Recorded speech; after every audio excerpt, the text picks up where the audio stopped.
Cordial saludo, queridos amigos. Continuamos en el análisis de la libertad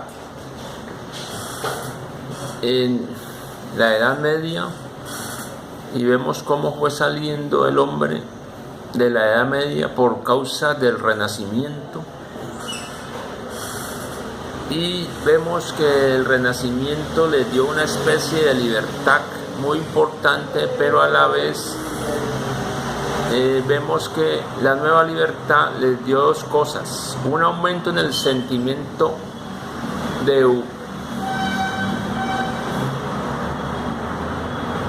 fuerza.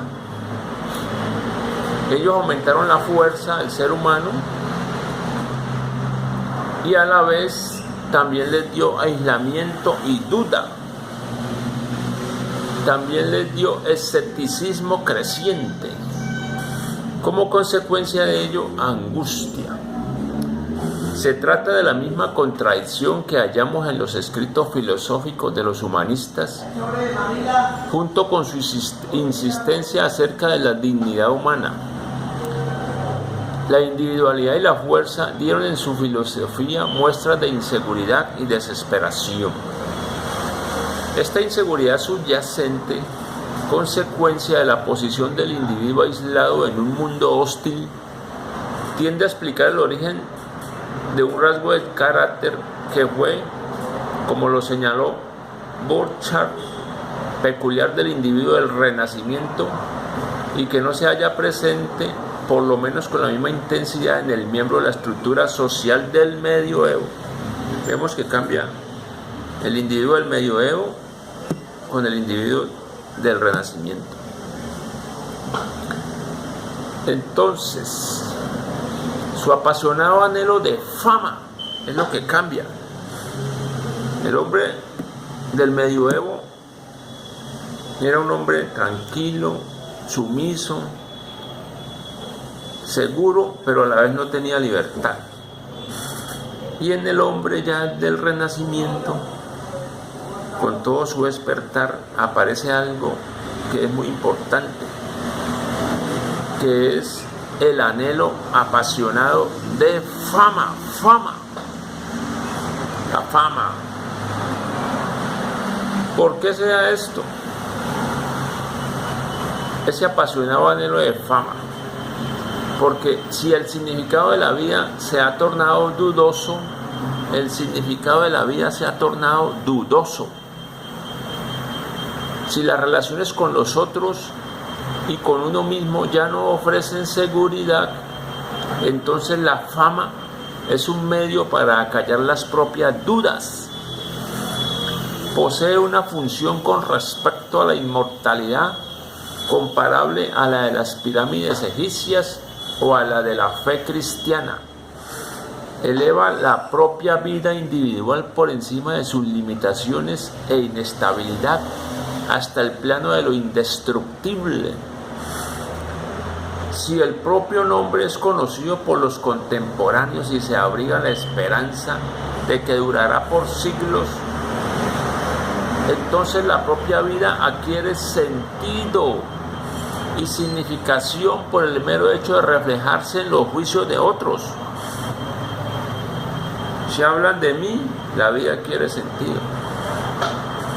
Es obvio que esta solución de la inseguridad individual era posible tan solo para un grupo social cuyos miembros poseyeran los medios efectivos para alcanzar la fama.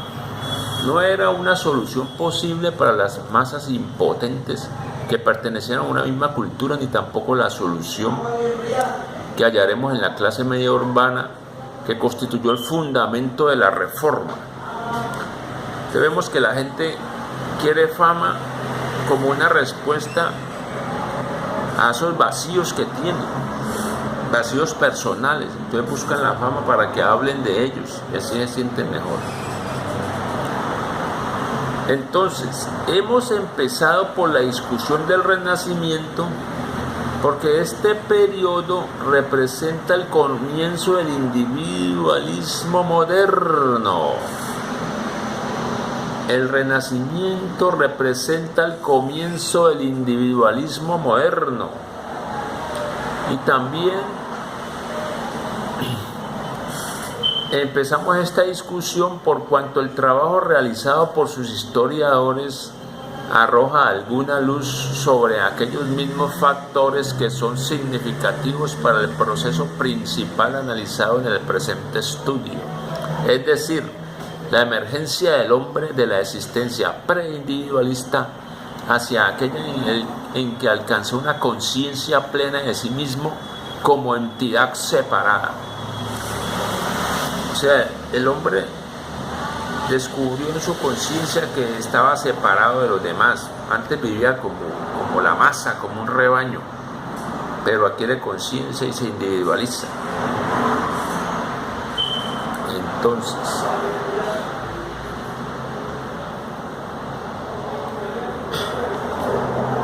pero no obstante, el hecho de que las ideas renacentistas no dejaran de tener influencia sobre el ulterior desarrollo del pensamiento europeo, las raíces esenciales del capitalismo europeo, su estructura económica y su espíritu no han de hallarse en la cultura italiana de la Baja Edad Media, sino en la situación económica y social de la Europa central y occidental en las doctrinas de Lutero y Calvino.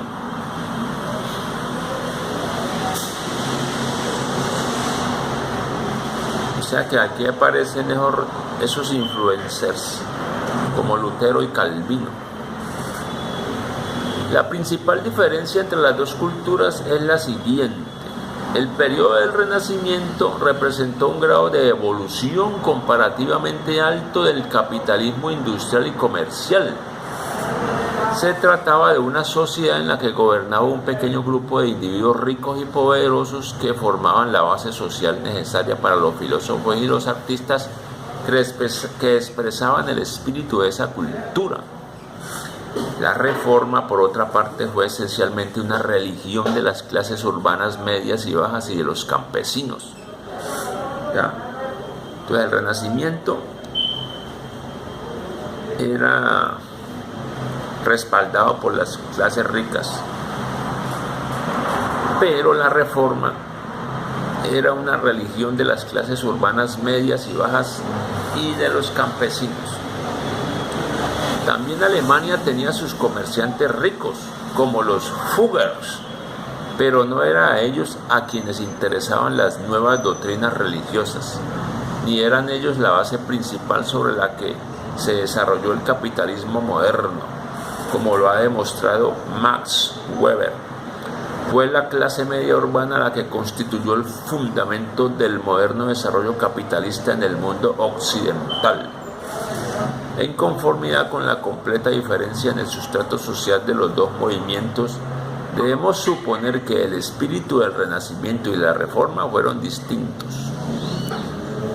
Al discutir la teología de Calvino y Lutero, aparecerán implícitamente algunas diferencias. Nuestra atención se enfocará sobre el problema de cómo la liberación de los individuos de los vínculos individuales afectó la estructura del carácter de la clase media urbana.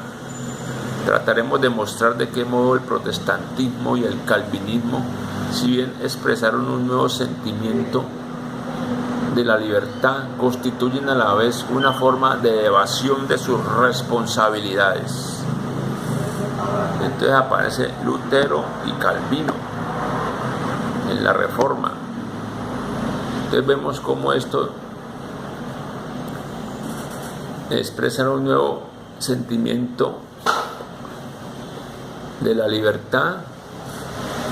Vemos que también constituyen una forma de evasión de sus responsabilidades.